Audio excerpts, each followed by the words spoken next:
Halo semuanya, kali ini kita akan membahas film Sun Wukong lagi ya. Bagi kalian yang bingung mencari urutan filmnya, dimohon agar tidak diambil pusing. Karena film Wukong memang memiliki banyak versi dan masing-masing bisa berdiri sendiri bahkan dibuat di rumah produksi dan aktor yang berbeda-beda pula.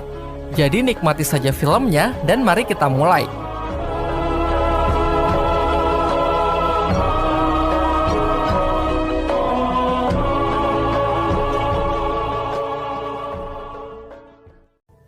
Ratusan tahun silam setelah alam semesta terbentuk, Kerajaan Langit memiliki tugas untuk menjaga keseimbangan antara ketiga dunia, yaitu dunia dewa, dunia manusia, dan dunia siluman. Tetapi bangsa siluman yang ingin menguasai ketiganya melakukan pemberontakan dengan menyerang Kerajaan Langit, dunia dari para dewa. Tak bisa diremehkan, dengan jumlah yang sangat banyak mereka terus menggempur seluruh kayangan.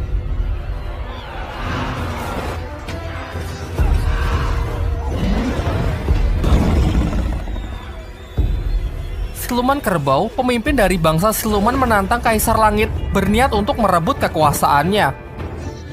Pada awalnya, Siluman Kerbau bisa mengimbangi kekuatan dari Kaisar Langit, namun pertarungan mulai berat sebelah ketika sang Kaisar berubah ke mode naga. Menghancurkan senjata Raja Siluman itu dan menghantamnya hingga tak mampu bangkit kembali. Namun ketika Kaisar ingin menghabisinya dengan api suci, ia dicegah oleh seorang Dewi Kayangan yang tak lain adalah adik dari sang Kaisar Langit. Dewi ini bernama Lia. Ia memohon agar kakaknya bersedia mengampuni Siluman Kerbau karena ternyata secara diam-diam mereka menjalin hubungan asmara. Kaisar Langit yang diliputi rasa dilema akhirnya memberikan ampunannya, tetapi sebagai hukuman karena telah melanggar aturan langit dengan menjalin hubungan dengan bangsa siluman, sang adik pun diusir dari Kerajaan Langit bersama siluman yang diasingkan ke sebuah pegunungan di wilayah bumi. Sang Kaisar lalu menyatakan, kalau sampai hal ini terulang kembali, maka ia tidak akan segan lagi untuk membinasakan seluruh bangsa siluman. Sayangnya meskipun serangan itu dapat dihentikan, namun dampak dari pertarungan itu menyisakan Kerajaan Langit yang benar-benar hancur berantakan, sehingga membutuhkan waktu ratusan tahun untuk memulihkannya kembali. Beruntung seorang dewi bernama Nuwa yang rela mengorbankan dirinya untuk memutar waktu kembali demi mengembalikan kondisi Kerajaan Langit seperti sedia kala.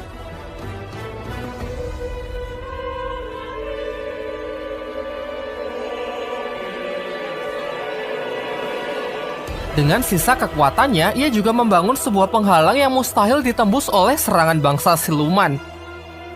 Sedangkan sisa pecahan dari tubuhnya menjelma menjadi sebuah kristal yang terlempar ke sebuah gunung yang bernama Gunung Wakwo. Ternyata kekuatan Nuwa melahirkan individu baru yang tumbuh di dalam kristal itu. Singkat cerita, beberapa tahun pun telah berlalu. Terlihat seekor rubah yang mendekati kristal tersebut yang di dalamnya terdapat sosok seekor kera kecil. Namun tiba-tiba sebuah awan hitam menerjangnya dan membawa pergi rubah putih itu. Di tempat lain, seorang dewa bernama Guru Bodhi didatangi oleh Dewi Kuan Im. Di sini Dewi Kuan Im mengatakan mengenai sosok siluman kuat yang akan segera terlahir dari pecahan kristal Nuwa. Jika siluman ini mendapatkan pendidikan dan bimbingan yang benar, maka nantinya siluman ini akan banyak bermanfaat bagi kehidupan umat manusia. Lompat ke beberapa tahun setelahnya, pecahan kristal Nuwa yang cukup menyerap energi alam pun hancur yang melahirkan sesosok siluman kera yang sangat cerdas. Ia pun mulai beranjak dewasa dan menjadi raja bagi bangsa kera di Gunung Wakwo. Suatu ketika, siluman kera sedang memetik buah-buahan di atas sebuah pohon. Ia melihat kupu-kupu cantik yang menarik perhatiannya. Ia lantas bermaksud menangkap kupu-kupu itu, sayangnya kupu-kupu malang itu harus mati di genggamannya. Tak lama setelah itu, Guru Bodhi datang ke tempatnya atas arahan dari Dewi Kuan Im. Melihat si kera itu yang bersedih karena kupu-kupunya telah mati, ia lalu menggunakan sihirnya yang mampu membuat kupu-kupu itu hidup kembali. Hal ini membuat si kera sangat terkesan dan memohon agar diajari bagaimana cara melakukannya. Guru Bodhi pun bersedia mengangkatnya sebagai murid dan mengajak sang kera ke tempatnya. Ternyata Guru Bodhi memiliki sebuah perguruan bela diri bagi keturunan para dewa. Terlihat di sana juga terdapat banyak muridnya yang tengah berlatih. Mengetahui murid barunya itu belum memiliki nama, ia pun memberinya nama Sun Wukong. Wukong pun merasa sangat senang dan berjanji akan giat berlatih. Di waktu yang bersamaan, setelah bertahun-tahun ternyata siluman kerbau masih menyimpan dendam kepada kerajaan langit dan masih berencana untuk melakukan serangan kembali. Melalui catatan ramalan yang ditinggalkan leluhur bangsa siluman, tercatat bahwa terdapat 3 kejadian besar dalam waktu dekat yang memberikannya peluang untuk menguasai kerajaan langit. Yang pertama, Istana Naga Laut Timur akan runtuh yang memicu tsunami yang sangat dahsyat. Yang kedua, gerbang kerajaan langit akan terbuka. Dan yang ketiga, pecahan kristal Noah akan melahirkan siluman yang sangat kuat. Berdasarkan ramalan inilah, ia ingin memanfaatkan siluman itu untuk menghancurkan gerbang kerajaan langit. Tidak hanya itu, ia juga ingin bekerja sama dengan orang dalam kerajaan langit yang bernama Yang Qian. Kita kembali ke tempat Wukong. Di sana seorang murid merendahkannya dengan mengatakan bahwa tidak sepantasnya kaum dari siluman berlatih di tempat ini. Wukong yang merasa jengkel pun menantangnya untuk bertarung. Dan ternyata pria ini hanyalah tong kosong nyaring bunyinya. Wukong yang telah menguasai 72 sihir mengubah wujud dengan mudah bisa mengalahkannya. Tak lama setelah itu guru Bodhi pun datang dan segera menghentikan perkelahian mereka. Sang guru lalu menceramahinya dengan mengatakan bahwa mereka harus belajar mengendalikan emosinya dan lebih bijak dalam menggunakan kekuatan yang sudah diajarkan. Kemudian ia mengajak Wukong untuk pergi ke suatu tempat. Namun di tengah perjalanan, Wukong memasuki sebuah dimensi yang sangat mengerikan. Beruntung itu semua hanyalah mimpi. Tetapi guru Bodhi lalu menjelaskan bahwa itu bukanlah mimpi biasa, karena itu bisa menjadi ramalan mengenai masa depan yang akan dihadapi oleh Wukong. Tersambar petir, terbakar api, bahkan diterjang oleh tornado. Jika ia berhasil melewati semua itu, nantinya ia akan memiliki ilmu awet muda yang membuatnya bisa hidup abadi. Namun bagi Wukong hidup abadi saja masih belum cukup. Wukong yang mengkhawatirkan kehidupan bangsa kera meminta sang guru agar mengajarinya ilmu untuk menghidupkan orang mati. Tetapi sang guru mengatakan bahwa itu bukanlah ilmu yang bisa dipelajari. Wukong harus percaya dengan dirinya sendiri dan memahami mengenai arti kehidupan dan kematian yang sebenarnya. Setelah mendengar semua itu, nampaknya Wukong mulai bisa mengerti. Sang guru juga mengatakan bahwa semua ilmu telah ia ajarkan dan meminta Wukong agar kembali ke Gunung Huakwo. Di sisi lain, siluman kerbau mulai menjalankan rencananya dan datang menemui Yang Qian untuk membuat kesepakatan agar Jian membantunya dalam menaklukkan kerajaan langit. Dan sebagai imbalan, ia akan memberikan jabatan tertinggi kepadanya di kerajaan langit. Yang Qian yang dipenuhi sifat serakah pun menyetujui kesepakatan itu. Di Gunung Huakwo, terlihat para kera yang panik karena dikejar-kejar oleh sesosok siluman batu. Beruntung Wukong datang tepat waktu dan berhasil menghancurkan siluman pengganggu itu. Para kera pun sangat senang melihat rajanya telah kembali dan berjanji akan setia melindungi mereka. Tetapi tetap saja ada yang mengganjal, karena jika Wukong sedang tidak ada, maka siluman-siluman jahat itu akan kembali menyerang mereka, sehingga untuk mengatasi hal itu mereka membutuhkan senjata. Salah seekor kera lalu mengusulkan bahwa menurut kabar yang beredar, terdapat banyak benda pusaka yang bisa dijadikan senjata di Istana Naga.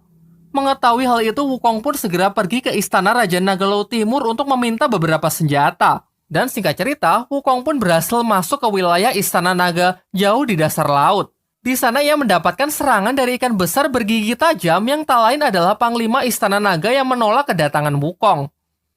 Jelas Wukong pun dapat mengatasinya dengan sangat mudah. Ia lalu menerobos istana dan mencoba bicara kepada Raja Naga dengan mengatakan tujuannya yang hanya ingin meminta beberapa senjata untuk para rakyat keranya. Awalnya sang raja menolak sampai Wukong menggunakan cara kekerasan dengan mengalahkan satu persatu penjaga di sana. Karena tidak ingin korban jatuh lebih banyak, Raja Naga pun menyerahkan semua senjata agar Wukong segera pergi. Di sana juga ada pakaian tempur berlapis emas yang juga Wukong ambil. Namun saat ingin pulang, ia melihat jarum raksasa yang sangat menarik perhatiannya.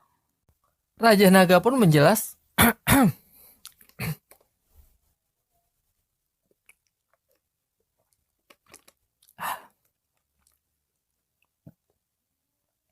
Raja Naga pun menjelaskan bahwa benda itu adalah pilar penopang langit yang berguna menjaga perairan agar tetap stabil. Selama berabad-abad, tidak ada satupun dewa yang mampu mengangkatnya. Wukong yang justru merasa tertantang mendekati jarum itu dan mencabutnya secara paksa. Di luar dugaan, ternyata ia mampu mengambilnya dan merubah wujudnya menjadi sangat kecil, lalu segera pergi begitu saja. Sontak setelah jarum itu dicabut, terjadilah bencana yang menghancurkan Istana Naga. Air pun melonjak dan mengakibatkan tsunami raksasa. Di tempat lain, terlihat seorang wanita berpakaian putih bernama Ririn yang tak lain adalah jelmaan dari siluman rubah. Ia bersama teman-temannya tengah melakukan perjalanan untuk mencari keberadaan Gunung Huakwo, tempat dari bangsa kera. Namun sesampainya di sana, ia tidak mendapatkan sambutan baik dan malah diserang oleh bangsa kera menggunakan berbagai senjata yang didapat dari Istana Naga. Tak lama setelah itu Wukong pun datang. Ririn menjelaskan bahwa selama ini ia memang mencari Wukong. Ia lalu memperkenalkan diri kalau ialah rubah kecil yang dulu berkenalan dengan Wukong saat ia masih berada di dalam kristal Nuwa. Singkatnya, Wukong pun mengingat hal itu yang membuatnya sangat senang bertemu dengan sahabat lamanya. Lantas ia lalu mengajak Ririn terbang untuk berkeliling melihat keindahan Gunung Huakwo. Sementara itu di Kerajaan Langit, Raja Naga Laut Timur melaporkan bahwa sesosok siluman kera telah menyerang wilayahnya, menghancurkan istana naga dan mencuri pilar penopang langit. Menanggapi laporan itu, Yang Qian selaku Jenderal Kayangan memerintahkan Nacha untuk meringkus siluman kera yang dimaksud. Kembali ke Gunung Huakwo, Wukong mengajak Ririn untuk menikmati keindahan Gunung Huakwo di atas sebuah tebing. Mereka mengobrol ria sampai muncullah matahari terbit yang membuat suasana semakin romantis. Tetapi setelah diamati lebih jelas, ternyata itu bukanlah matahari, melainkan sebuah bola api panas yang siap menghantam mereka. Dan benar saja, itu adalah serangan dari Nacha atas perintah langit untuk menangkap Sun Wukong, sehingga terjadilah duel udara antara mereka.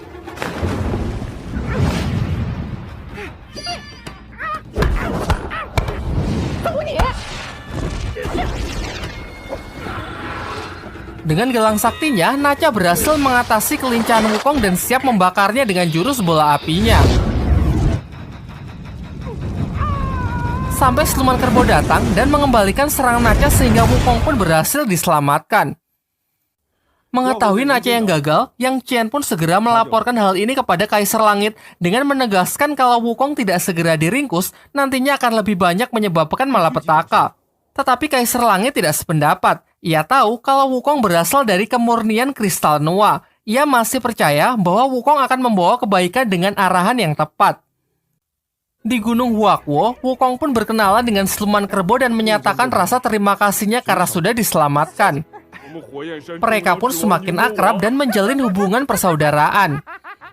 Singkat cerita, siluman kerbau pun mulai menghasut Wukong dengan mengatakan bahwa Wukong memiliki kekuatan yang setara dengan para dewa. Dengan kemampuannya ini, ia sudah selayaknya bisa mendapatkan tempat di Kerajaan Langit. Ririn pun juga sependapat karena mungkin saja di sana Wukong bisa mendapatkan kekuatan yang selama ini ia inginkan, yaitu menghidupkan orang yang mati.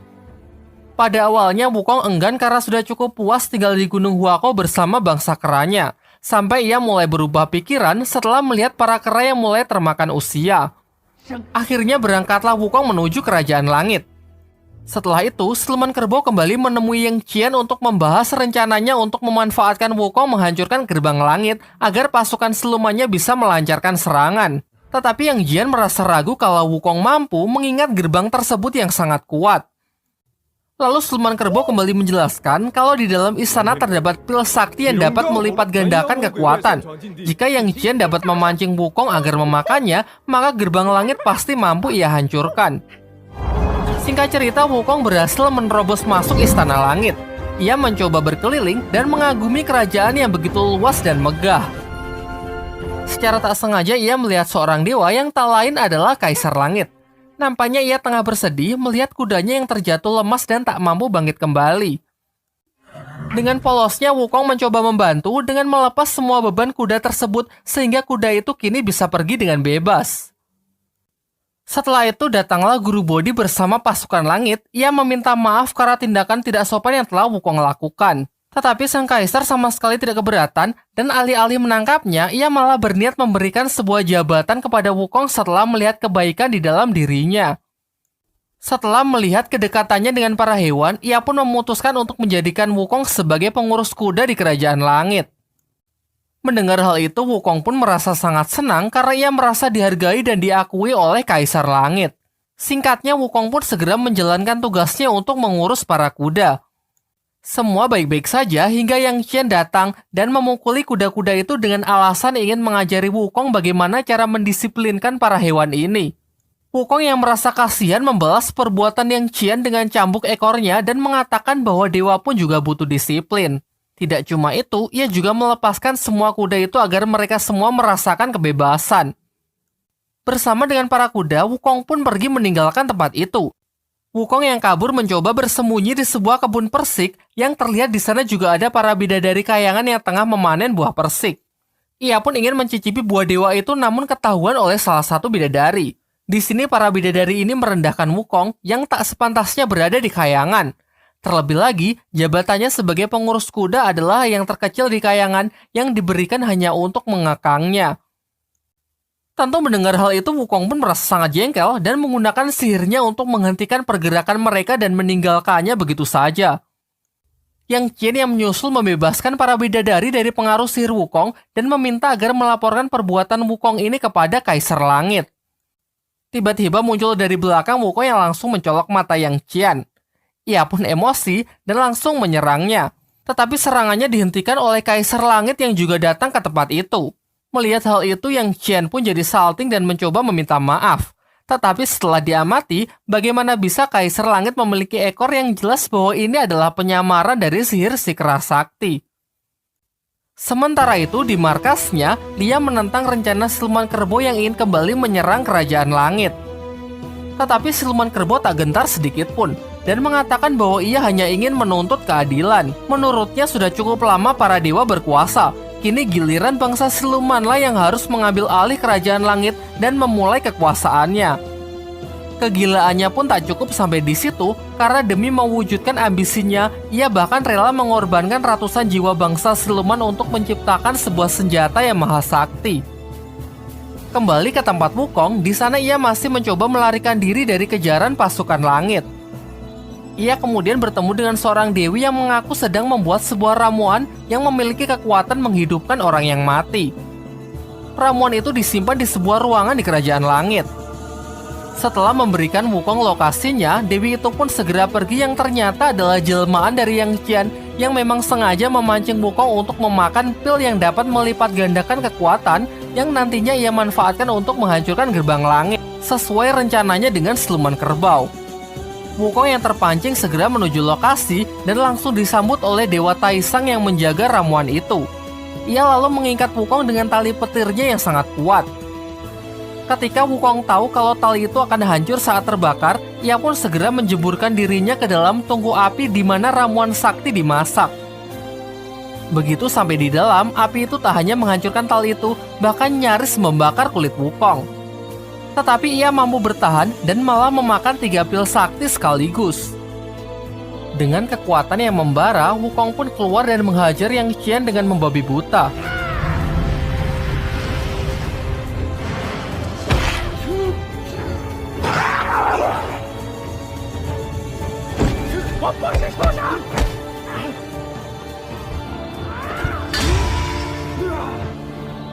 Beruntung Yang Qian dapat meloloskan diri dan Wukong tidak mengejarnya karena lebih memilih kembali ke Gunung Huakuo. Tetapi sayangnya saat ia kembali, Gunung Huakuo sudah hancur berantakan. Tidak hanya itu, para rakyat kerennya pun tak ada yang selamat. Di sana Ririn si siluman rubah pun juga ditemukan sudah kaku tak bernyawa. Dengan kesedihan yang mendalam, Wukong pun berusaha mengerahkan seluruh kekuatannya untuk mencoba menghidupkan mereka kembali. Namun sia-sia karena pil yang ia makan hanyalah pil penambah kekuatan. Sampai akhirnya ia yang telah dilanda putus asa menguburkan mereka yang telah tiada di bawah tanah Gunung Huakuo. Tak lama setelah itu siluman kerbau datang menghampirinya dan menyatakan turut berduka cita. Ia lalu menunjukkan semacam rekaman CCTV yang memperlihatkan bahwa serangan ini dilakukan oleh para pasukan kerajaan langit. Tentu tanpa pikir panjang, dengan penuh emosi, Wukong pun langsung melesat menerobos kerajaan langit untuk membalaskan dendamnya. Meskipun ia dihadang oleh pasukan dewa, mudah baginya menghancurkan gerbang langit dengan kekuatan yang ia miliki sekarang.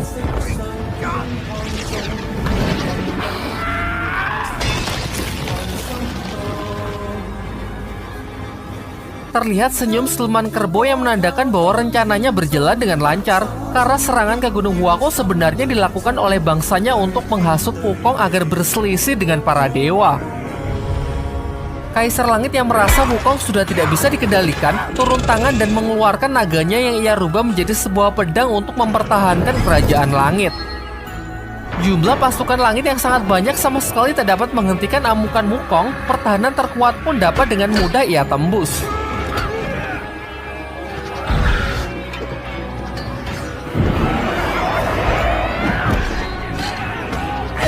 Jelas dampak dari amukannya itulah yang membuat kerajaan langit hancur berantakan. Siluman kerbau yang sudah menantikan hal ini segera mengangkat senjatanya dan bergegas menyerang kerajaan langit. Dengan jurus bayangan kegelapan, ia pun melumpuhkan ratusan pasukan langit dengan sangat mudah. Ia juga membunuh guru Bodi yang berusaha menghentikannya.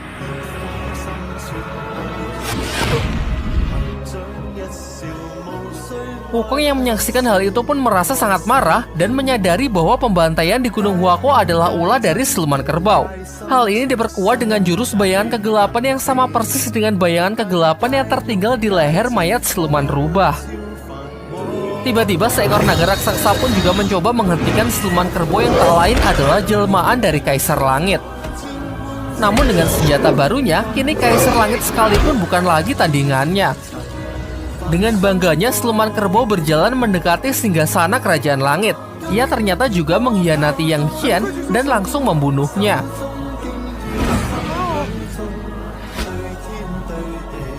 Di tengah kegembiraannya karena merasa telah menang, Wukong pun kemudian muncul dan langsung menghancurkan singgasana itu.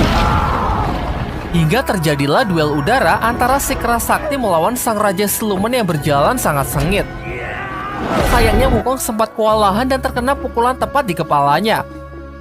Tetapi kemudian ia memasuki alam bawah sadarnya dan bertemu dengan Dewi Kuan Im yang memberinya pencerahan mengenai arti dari kehidupan dan kematian.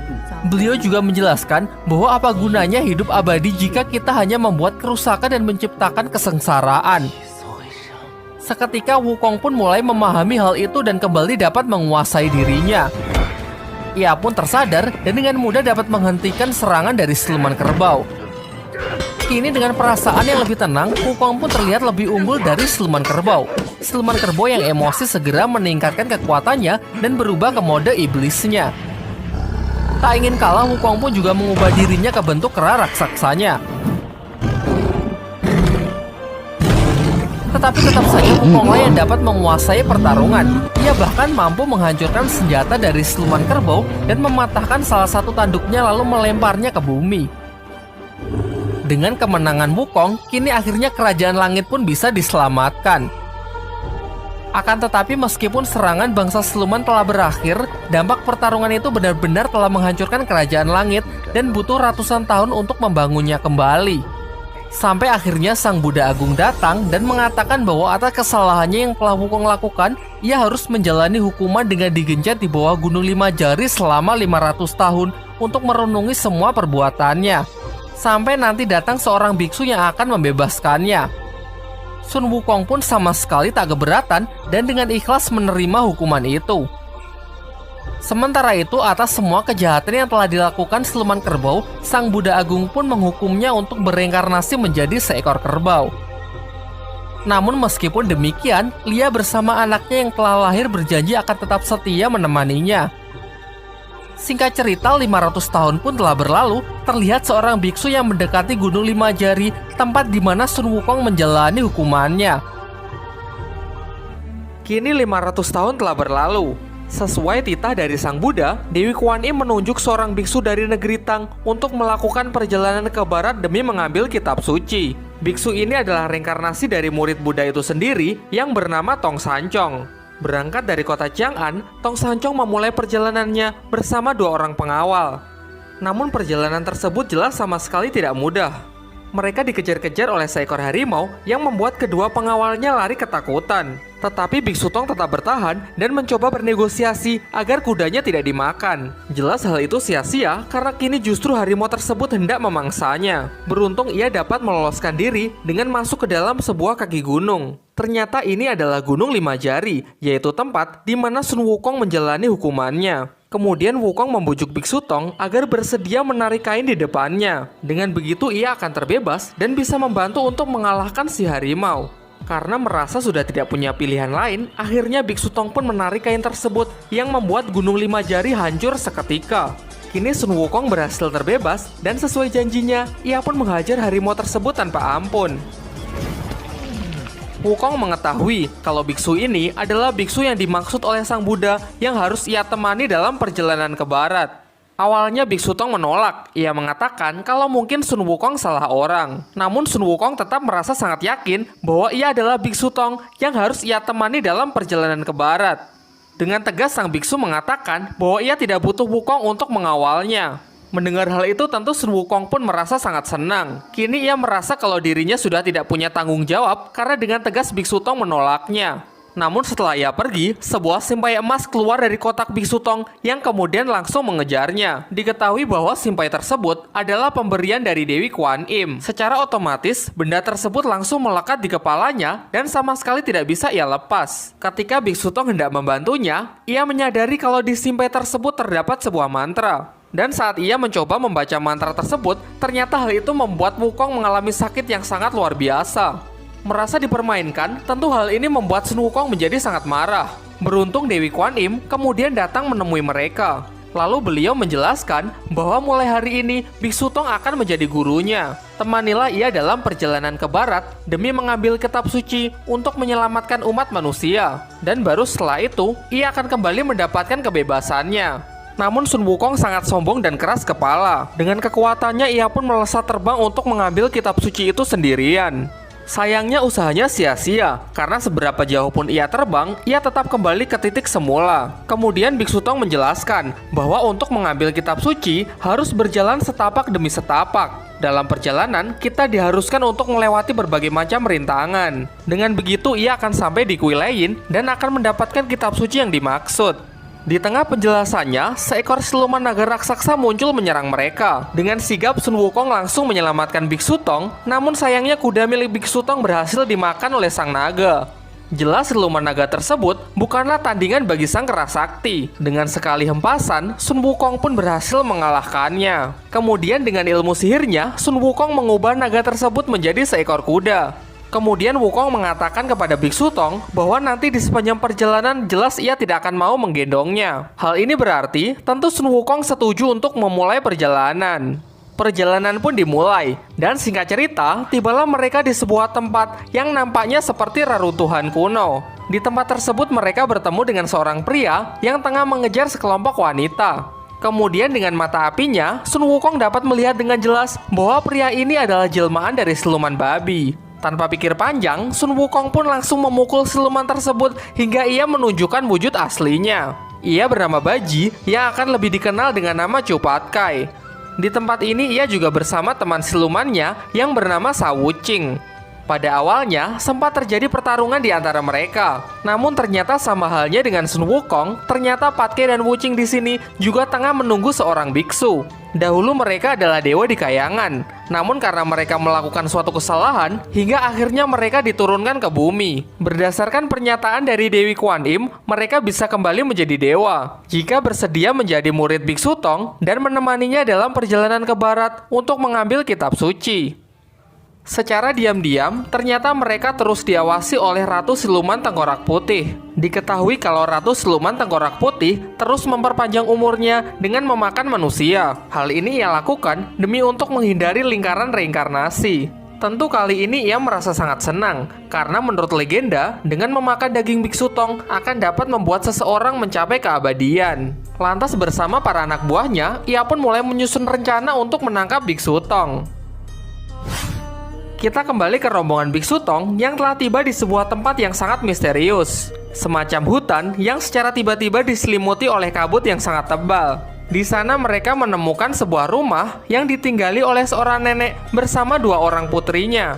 Tentu nenek ini adalah jelmaan dari Ratu Siluman Tengkorak Putih bersama dua anak buahnya. Wukong yang sudah curiga sejak awal mencoba melihatnya menggunakan mata api. Sayangnya siluman ini cukup cerdik dengan menghempaskan debu untuk mengganggu mata api milik Sun Wukong. Diajaklah mereka untuk masuk ke rumah tersebut karena Sun Wukong belum bisa membuktikan apa-apa. Berbeda dari Wukong yang penuh dengan kecurigaan, begitu melihat wanita cantik, Chu Pat Kai langsung mencoba untuk mendekatinya. Tak ingin muridnya mendapatkan masalah, Biksu Tong pun segera menyuruh Wuching untuk pergi mengikuti Cupatkai. Melihat Sun Wukong yang punya masalah dengan penglihatannya, sang nenek pun menyarankan untuk membasuhnya menggunakan air sungai di belakang rumah. Namun untuk berjaga-jaga, Sun Wukong membuatkan lingkaran pengusir siluman demi untuk melindungi gurunya. Kemudian ia mengatakan jangan pernah keluar dari lingkaran ini sebelum ia kembali. Dan benar saja, ketika siluman itu mencoba untuk menyerang, lingkaran tersebut dengan sigap langsung melindunginya. Tidak kehabisan akal, siluman ini pun mencoba menggunakan siasat yang lain. Lalu ia pun mulai menceritakan mengenai masa lalunya yang dianggap sebagai wanita pembawa sial di desanya. Karena hal itulah ia diusir sehingga ia mengasingkan dirinya ke dalam sebuah hutan. Ternyata cerita tersebut membuat Biksu Tong sangat tersentuh sehingga ia keluar dari lingkaran untuk mencoba menenangkannya. Sementara itu, Sun Wukong telah berhasil menginstal ulang mata apinya sehingga ia kini dapat menggunakannya kembali. Kembali ke tempat Biksu Tong, sang ratu siluman tengkorak putih hendak menyerangnya. Beruntung Wukong datang tepat waktu dan berhasil memastikan bahwa wanita tua ini benar-benar jelmaan dari siluman. Namun siluman ini masih mencoba untuk memanfaatkan perasaan dari Biksu Tong dengan pura-pura pingsan di hadapannya. Kemudian ia mencoba untuk melarikan diri dengan keluar dari tubuh nenek tersebut. Tentu Wukong yang menyadari hal itu langsung mencoba untuk mengejarnya. Dalam pengejarannya, ia melihat dua anak buah siluman itu yang hendak menyerang Cupatkai. Tentu tanpa rasa ampun, Sun Wukong pun langsung membunuh mereka. Melihat Sun Wukong yang tengah sibuk melindungi kedua adiknya, sang ratu siluman pun memanfaatkan kesempatan ini untuk kembali menyerang Biksu Tong. Namun lagi-lagi Wukong datang tepat waktu dan langsung menghajar siluman itu. Di sini Biksu Tong belum tahu apapun, begitu juga dengan Cupatkai dan Wuching yang hanya bisa menyalahkan Sun Wukong.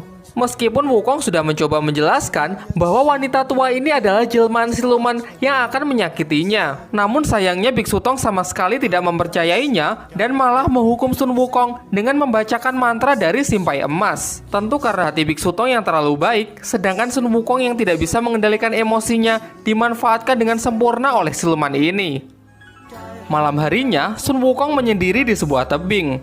Ia masih memikirkan niat baiknya yang tidak disambut baik oleh Biksu Tong. Kemudian Biksu Tong datang menghampirinya dan mencoba untuk menenangkannya. Lalu Biksu Tong menjelaskan bahwa mungkin saja Sun Wukong memang benar. Karena pada dasarnya, setiap orang memang memiliki pandangan yang berbeda-beda. Namun di luar itu semua, sebenarnya Biksu Tong juga bisa merasakan penderitaan yang Sun Wukong rasakan ketika ia tengah membaca mantra simpai emas. Singkat cerita, akhirnya mereka pun kembali berbaikan sehingga perjalanan pun bisa kembali dilanjutkan. Kini sampailah mereka di sebuah ibu kota kerajaan. Di sana sang kaisar menyambut baik kedatangan mereka hingga menggelar sebuah pesta perayaan. Di tengah perayaannya, sang kaisar juga menceritakan mengenai masalah negerinya kepada Biksu Tong, di mana muncul ratu siluman tengkorak putih yang menyerang negerinya dan memangsa para anak kecil. Hal tersebut siluman itu lakukan demi untuk memperpanjang usianya. Setelah itu sang kaisar bahkan sampai berlutut demi meminta bantuan kepada Biksu Tong agar bersedia membantu untuk mengusir siluman itu.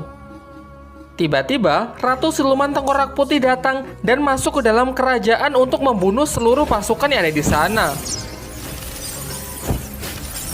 Namun ternyata, tujuan ia datang kemari hanyalah ingin berbicara empat mata dengan Sun Wukong. Sun Wukong bersedia dan masuklah mereka berdua ke sebuah kastil. Kemudian sang Ratu Siluman Tengkorak Putih pun mulai mempengaruhi Sun Wukong. Ia tahu kalau simpai emas yang dipakai di kepala Sun Wukong pasti membuatnya sangat menderita. Lantas apa bedanya ia dengan topeng monyet yang dipaksa untuk menghibur orang-orang? Kemudian Ratu Siluman mengatakan kepada Sun Wukong bahwa ia bisa membantunya untuk mendapatkan kebebasannya kembali. Namun sebagai gantinya, Wukong harus menyuruh gurunya untuk datang menemuinya sendirian. Tujuannya sudah jelas, yaitu Ratu Siluman ingin memakan daging Biksu Tong agar dia bisa mendapatkan keabadiannya. Setelah Ratu Siluman Tengkorak Putih pergi, nampaknya Sun Wukong mulai mempertimbangkan ucapannya. Ketika Biksu Tong sendirian pergi menemui Ratu Siluman Tengkorak Putih, ternyata Sun Wukong malah mempermainkannya. Ternyata kesetiaannya jauh lebih besar daripada kebenciannya. Sampai pada akhirnya terjadilah pertarungan antara mereka. Ratu Siluman Tengkorak Putih juga memanggil anak buahnya untuk membantunya bertarung melawan Sun Wukong. Untunglah Cupatkai dan Wuching berhasil mengatasinya. Di tengah keributan mereka, situasi ini dimanfaatkan oleh pengawal kaisar untuk menculik Biksu Tong. Dari sini diketahui bahwa dalang dibalik penculikan anak-anak ternyata adalah ulah kaisar itu sendiri. Ia meminum darah mereka demi untuk menyembuhkan penyakit kutukannya. Kini setelah mengetahui fakta bahwa daging Biksu Tong memiliki khasiat yang sangat luar biasa, ia pun berambisi untuk memakannya agar penyakitnya bisa sembuh sepenuhnya. Untunglah Sun Wukong datang tepat waktu sehingga gurunya dapat diselamatkan. Namun sebelum sempat membunuh kaisar itu, Biksu Tong mencegahnya. Sun Wukong pun menurut sehingga di sana ia hanya membebaskan para anak-anak. Setelah peristiwa itu, rombongan Biksu Tong pun memutuskan untuk segera pergi meninggalkan kerajaan itu. Di sepanjang perjalanan, banyak sekali para orang tua yang berterima kasih atas kepulangan anak-anaknya. Di antara banyaknya kerumunan, ada seorang anak yang berniat mempersembahkan hadiah kepada Biksu Tong. Lagi-lagi hanya Sun Wukonglah yang menyadari bahwa anak tersebut adalah jelmaan dari siluman. Sandiwara para siluman ini masih dilanjutkan dengan kedatangan Ratu Siluman Tengkorak Putih yang menyamar menjadi ibu anak tersebut. Agar muridnya tidak semakin brutal, Biksu Tong pun bahkan sampai membacakan mantra simpai emas. Namun dengan menahan rasa sakit yang sangat luar biasa, Sun Wukong pun tetap melanjutkan untuk menghajar siluman itu.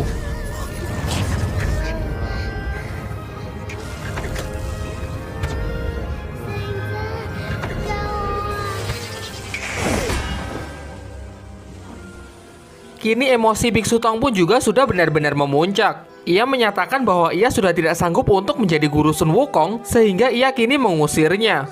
Wuqing dan Patke mencoba untuk meminta pengampunan untuk kakaknya. Sayangnya hal itu sia-sia karena keputusan Biksu Tong sudah bulat. Menurutnya, Sun Wukong hanyalah siluman kera liar yang hanya tahu cara membunuh. Bahkan sebelum kepergiannya, ia tidak sudi untuk menerima penghormatan dari Sun Wukong. Dan benar saja, sesaat setelah kepergiannya, Ratu Siluman Tengkorak Putih langsung memanfaatkan kesempatan ini untuk segera menangkap Biksu Tong. Setelah gurunya diculik, terjadilah perdebatan antara Cupatke dan Wuqing. Cupatke yang sadar akan batas kemampuannya, lebih memilih untuk mengakhiri perjalanan sampai di sini. Namun Wuqing tidak sependapat. Ia malah mengatakan bahwa ternyata Patke adalah orang yang tidak setia.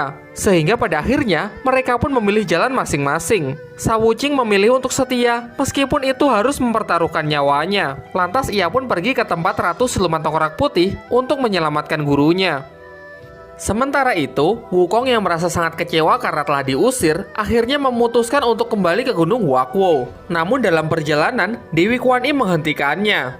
Ternyata ia sudah mengetahui semua masalah yang sedang dihadapi oleh rombongan Sun Wukong. Kemudian Dewi Kuan Im menjelaskan bahwa apa yang dilihat oleh mata api Sun Wukong memanglah kebenaran, sedangkan apa yang dilihat oleh gurunya merupakan kebaikan hati.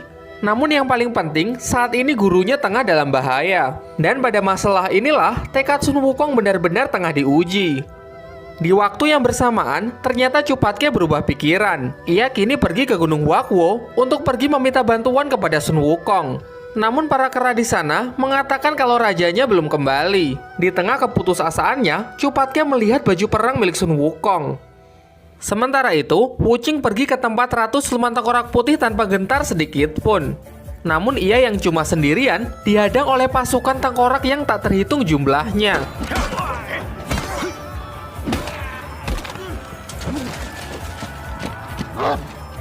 Di tengah perjuangannya, ternyata Cupatke datang membantu dengan menggunakan pakaian perang milik Sun Wukong. Akan tetapi di waktu yang bersamaan, Ratu Siluman Tengkorak Putih sudah mulai menghisap energi kehidupan milik Biksu Tong. Sampai pada akhirnya Sun Wukong pun juga datang untuk membantu dengan kemunculan seperti menjadi Iron Man. Tentu dengan mudah, Sun Wukong dapat mengalahkan seluruh pasukan tengkorak siluman itu. Kemudian Wukong juga berhasil menghentikan aksi dari Ratu Siluman Tengkorak Putih. Hal itu membuat Ratu Siluman Tengkorak Putih mengamuk sehingga ia mengubah dirinya menjadi Founding Titan. Meskipun Wukong sempat kewalahan, namun ia tetap lebih unggul. Sendirian, ia dapat mengalahkan Ratu Siluman Tengkorak Putih meskipun dalam wujud Titan-nya. Setelah menerima kekalahannya, tiba-tiba Sang Buddha muncul untuk melenyapkan roh Siluman Tengkorak Putih untuk selama-lamanya. Karena sudah selama ribuan tahun, Ratu Siluman Tengkorak Putih terus menentang takdirnya. Kemudian Biksu Tong memohon kepada Sang Buddha agar memberikan kesempatan sekali lagi kepada Ratu Siluman Tengkorak Putih. Kemudian Sang Buddha mengatakan bahwa untuk menyelamatkan Ratu Siluman Tengkorak Putih, Biksu Tong harus bersedia untuk membimbingnya sampai ia berreinkarnasi menjadi manusia. Namun sebagai gantinya, nyawa Biksu Tonglah yang menjadi taruhannya. Kemudian masuklah jiwa Ratu Siluman Tengkorak Putih ke dalam alam bawah sadar milik Biksu Tong. Namun di sana ia malah mengatakan bahwa ia lebih memilih jiwanya lenyap daripada harus berreinkarnasi kembali menjadi manusia. Alhasil jiwanya yang tercemar ikut masuk ke dalam diri Biksu Tong. Kemudian Biksu Tong menyuruh Wukong untuk segera membunuhnya karena menurutnya ini adalah satu-satunya cara untuk bisa membantu Ratu Siluman Tengkorak Putih mencapai pencerahannya. Jelas Sun Wukong menolaknya, namun kemudian Biksu Tong menjelaskan bahwa selama ini ia hanya berpikir untuk mengajarkan ajaran Buddha agar bisa mengubah seseorang. Tetapi kini ia sadar bahwa semua itu masih belum cukup. Ia berpikir harus mengorbankan dirinya sebagai contoh bagi umat manusia. Akhirnya Sun Wukong menurutinya sehingga kini jiwa Biksu Tong membimbing Ratu Siluman Tengkorak Putih untuk bisa mencapai pencerahannya. Setelah itu Sun Wukong berjanji akan menunggu gurunya sampai ia kembali. Dan entah bagaimana tubuh Biksu Tong pun berubah menjadi patung. Sejak saat itu, ketiga muridnya pun masih menunggu kepulangan Biksu Tong. Sembari membawa gurunya yang telah menjadi patung, mereka pun masih melanjutkan perjalanannya untuk mengambil kitab suci. Namun tanpa mereka sadari, Dewi Kuan Im menjatuhkan tetesan air kehidupannya kepada Biksu Tong. Air tersebut menetesi tangannya, mengelupaskan lapisan patungnya, pertanda bahwa Biksu Tong telah mendapatkan kehidupannya kembali. Perjalanan kembali dimulai dengan diperlihatkannya Tong Sancong bersama para muridnya yang tengah menyusuri sebuah sungai. Di sini Biksu Tong menjelaskan bahwa setiap makhluk hidup diciptakan berpasang-pasangan. Kemudian Wuching bertanya, lantas bagaimana jika gurunya juga diciptakan dengan pasangannya? Namun ternyata Biksu Tong juga tidak tahu jawabannya, sehingga ia harus mencari referensi dalam sebuah kitab. Setelah cukup lama, mereka disambut oleh monster sungai yang siap memangsa mereka.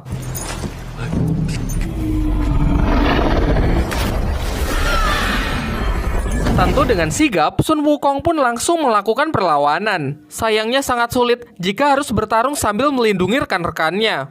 Untunglah tiba-tiba sebuah portal muncul sehingga mereka semua dapat lolos dengan memasuki portal tersebut. Ternyata portal itu membawa mereka jatuh dari sebuah tebing. Di sini jugalah Biksu Tong mengawali pertemuannya dengan seorang gadis yang sangat cantik.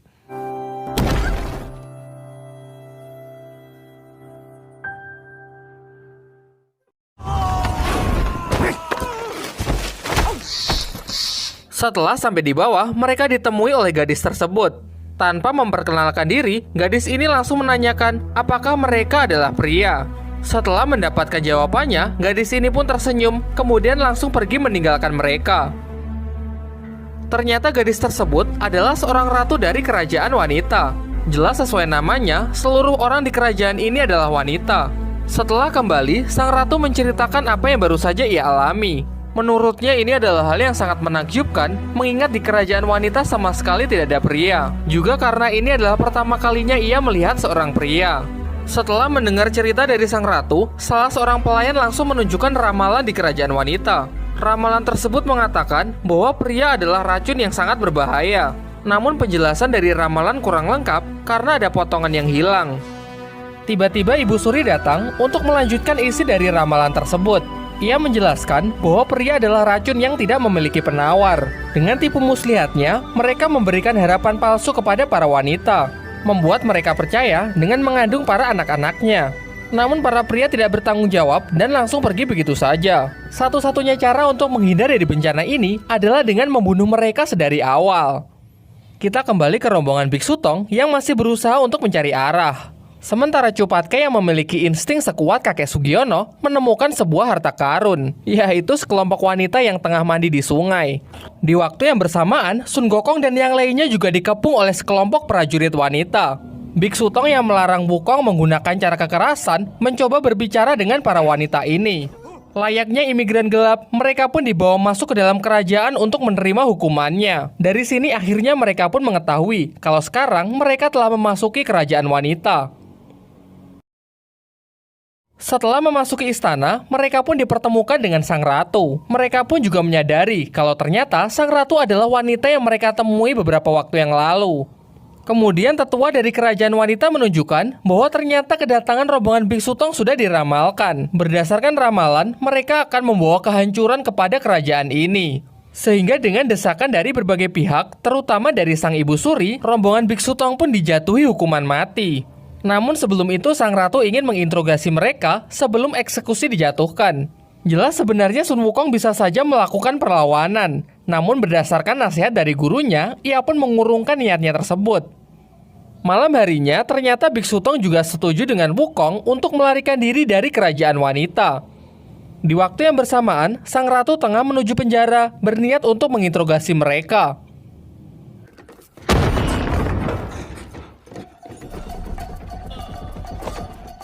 Setelah mereka semua sampai di perbatasan, ternyata kerajaan wanita dibatasi oleh sebuah perisai yang bahkan Sun Wukong sekalipun tidak dapat menembusnya. Hal ini memaksa mereka kembali ke penjara demi untuk menyusun rencana yang lain. Sementara itu, sang ratu yang telah tersadar melanjutkan tujuannya untuk menginterogasi biksu Tong. Namun di sini sang ratu malah menyatakan perasaannya dan bahkan mengatakan kalau ia ingin menikahi biksu Tong. Tentu saja biksu Tong menolaknya karena ia masih memiliki tanggung jawab untuk mengambil kitab suci. Di sini sang ratu sama sekali tidak memaksa. Ia malah berjanji bahwa ia akan membantu rombongan biksu Tong untuk bisa keluar dari kerajaan wanita. Keesokan harinya, tibalah waktu eksekusi. Di kerajaan wanita menjadi seorang pria adalah kejahatan besar sehingga mereka harus dihukum mati. Namun ternyata ini adalah bagian dari rencana sang ratu di mana ia menyamar sebagai seorang prajurit dan mengganti panah yang tajam menjadi panah yang tumpul. Ternyata rencananya adalah untuk memalsukan kematian dari rombongan biksu Tong, setelah itu membawa mereka ke tempat yang aman untuk mencari cara agar bisa keluar dari kerajaan wanita. Xing.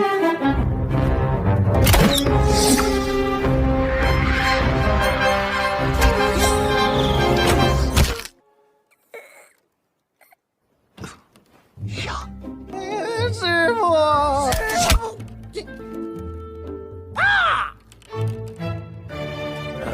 Namun sialnya, ketika giliran Cupatke tiba, Ibu Suri malah mengganti anak panahnya. Ia beralasan kalau menjadi seorang pria memanglah kejahatan yang sangat besar, dan jika prianya jelek, kejahatannya menjadi berlipat ganda. Namun tidak perlu cemas, bagaimanapun juga Cupatke adalah jelmaan dari siluman, jelas dia tidak akan mati semudah itu. Setelah puas menyaksikan eksekusi tersebut, Ibu Suri pun menyerahkan jasad mereka ke para prajurit. Semua berjalan sesuai rencana, sang ratu berhasil membawa rombongan biksu Tong ke tempat yang sangat aman, yaitu suatu tempat suci di kerajaan wanita. Di sini juga terdapat patung yang sangat besar yang merupakan patung dari leluhur mereka. Di sini sang ratu mengungkapkan bahwa ia sebenarnya juga tidak tahu bagaimana cara keluar dari kerajaan wanita, karena sudah berabad-abad lamanya tidak ada satupun orang yang mencoba keluar dari kerajaan ini. Tetapi masih ada harapan. Mereka meyakini bahwa pada potongan ramalan yang hilang terdapat petunjuk bagaimana cara keluar dari kerajaan wanita. Singkat cerita, di tempat ini jugalah mereka menemukan potongan yang hilang. Ternyata potongan ramalan tersebut hidup dan bisa berlari untuk mempermainkan mereka. Setelah terjadi adegan kejar-kejaran yang sangat kocak namun tidak terlalu penting untuk diceritakan, akhirnya Sun Wukong berhasil menangkap potongan ramalan tersebut. Setelah dibaca dengan teliti, ramalan tersebut mengatakan seseorang bisa saja keluar dari kerajaan wanita jika telah memahami arti dari cinta. Tetapi bahkan biksu Tong mengungkapkan bahwa ia juga tidak terlalu paham dengan apa yang dimaksud. Kemudian salah seorang prajurit menyela, ia mengatakan bahwa ia pernah mendengar kisah cinta di kerajaan wanita. Diceritakan dahulu ada seorang gadis yang sangat penasaran dengan apa yang ada di luar kerajaan wanita. Secara misterius, ia menjalin hubungan dengan siluman sungai yang berada di luar perbatasan kerajaan wanita. Namun sayangnya tidak diketahui lebih lanjut bagaimanakah akhir dari kisah hubungan mereka berdua. Di sela cerita tersebut, tiba-tiba Wuqing dan Patke berteriak kesakitan. Begitu juga dengan biksu Tong yang dilanjutkan dengan membesarnya perut mereka. Ternyata saat aksi kejar-kejaran tadi, biksu Tong melakukan pengejaran hingga masuk ke dalam air. Begitu juga dengan Wuqing dan Patke yang terkena cipratan air. Air tersebut berasal dari mata air ibu dan anak, di mana jika seseorang menelannya, maka secara otomatis orang tersebut akan mengandung. Sebagai satu-satunya pria yang selamat, kini Sun Wukong pun diminta untuk segera mencari solusinya. Mengingat mereka hanya memerlukan waktu 9 hari untuk melahirkan, terlebih lagi mereka adalah laki-laki, jadi bagaimana caranya melahirkan? Beruntung salah seorang prajurit mengatakan bahwa di kerajaan wanita juga terdapat air penggugur kandungan. Tentu setelah diberitahu lokasinya, Sun Wukong pun langsung bergegas pergi ke tempat tersebut. Di sana Wukong menemui seorang pertapa yang ternyata adalah seorang banci. Setelah Wukong mengatakan maksud dan tujuannya, kemudian sang pertapa menjelaskan bahwa untuk mendapatkan obat penggugur kandungan dibutuhkan proses yang sangat lama dan membutuhkan waktu hingga ratusan tahun. Di sisi lain, Biksu Tong masih tidak terima kalau ia akan melahirkan seorang bayi. Kemudian sang ratu mencoba menjelaskan bahwa ini sama sekali bukanlah hal yang buruk. Jika janin itu digugurkan, lantas apa bedanya ia dengan membunuh? Setelah menyadari hal tersebut, secara perlahan-lahan Biksu Tong pun akhirnya bisa menerimanya.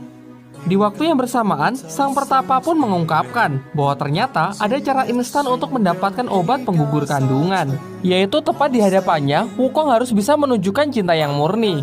Jelas Wukong tidak paham dan ia sama sekali tidak peduli dengan omong kosong itu. Ia malah menjelaskan bahwa dahulu ia adalah orang yang sangat kacau, sampai akhirnya ia bertemu dengan Biksu Tong yang mengangkatnya menjadi murid dan berjanji akan mengawalnya hingga mendapatkan kitab suci yang ia inginkan. Di luar dugaan, ternyata sang pertapa menganggap ini adalah cinta yang murni. Kini obat penggugur kandungan pun telah didapatkan yang ternyata berasal dari air mata sang pertapa itu sendiri.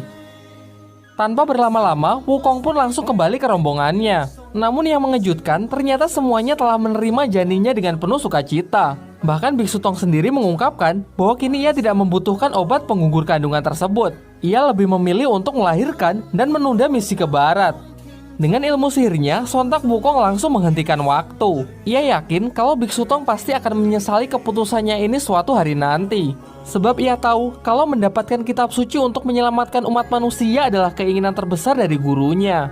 Setelah waktu kembali, obat tersebut pun telah bereaksi sehingga kini janin mereka semua telah gugur. Sayangnya Biksu Tong terlihat tidak senang. Kemudian ia langsung pergi untuk mencoba menenangkan diri. Ia pergi untuk menyalin kitab di tanah. Karena memang sejak kecil, inilah cara dia untuk menenangkan diri. Melihat hal itu, sang ratu menemaninya hingga tak terasa mereka sudah menulis cukup jauh. Tanpa disadari, ternyata Ibu Suri sudah berada di belakang mereka. Setelah mengetahui kepalsuan dari kematian Biksu Tong, sang ratu pun kembali menangkapnya. Namun alih-alih dimasukkan ke dalam penjara, Biksu Tong malah dibawa ke pesisir. Daerah ini terkenal dengan nama lautan tak bertepi, sehingga dapat dipastikan siapapun yang berlayar di tempat ini pasti tidak akan kembali. Di pihak lain ternyata sang ratu menyadari rencana Ibu Suri yang ingin menghanyutkan Biksu Tong. Sadar bahwa ia tidak mampu melawan kehendak dari Ibu Suri, ia pun turut menemani Biksu Tong untuk hanyut menyusuri laut.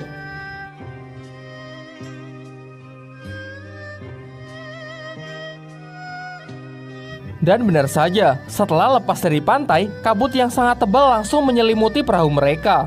Kini mereka telah kehilangan arah, bahkan jalan untuk kembali pun sudah tidak terlihat. Sementara itu, Wukong yang masih berada di tempat suci didatangi oleh Ibu Suri. Di sini Ibu Suri menceritakan semua yang telah terjadi, yang kemudian ia malah berlutut untuk meminta bantuan kepada Wukong agar menyelamatkan ratunya.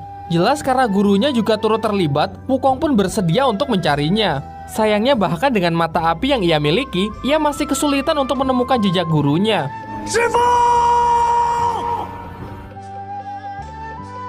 Biksu Tong bersama sang ratu masih terombang-ambing di atas perahu. Meskipun kabut telah menghilang, namun sejauh mata memandang, mereka hanya bisa melihat lautan. Meskipun sepertinya belum cukup lama mereka memasuki laut, namun entah bagaimana, rasanya sudah seperti berbulan-bulan. Tentu sebagai manusia biasa, mereka juga memerlukan kebutuhan biologis. Biksu Tong yang dengan ikhlas menawarkan dirinya untuk dimakan, tentu membuat sang ratu menjadi sangat tersentuh. Jelas ia menolak tawaran tersebut dan lebih memilih untuk menghadapi semua masalah bersama-sama.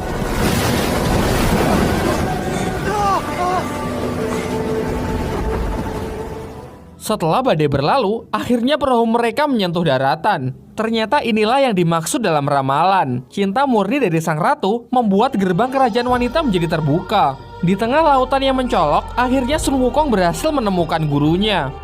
Kemudian ia langsung melepaskan rantai yang mengikat Biksu Tong dan mengajaknya untuk segera meninggalkan tempat ini. Namun Biksu Tong malah menoleh ke arah sang ratu dan ia memutuskan untuk mengajaknya bersama. Ketika sang ratu mencoba untuk mengikutinya, ternyata perisai menahannya. Hal ini menunjukkan bahwa ia memang tidak diizinkan untuk keluar dari kerajaan wanita. Dan saat ia mencoba memaksa, tiba-tiba seluruh kerajaan wanita pun menjadi batu.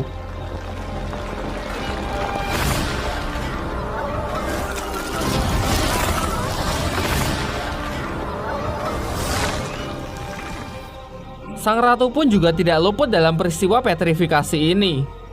Untunglah dengan sigap Biksu Tong langsung memeluknya yang membuat keadaan kembali menjadi seperti semula.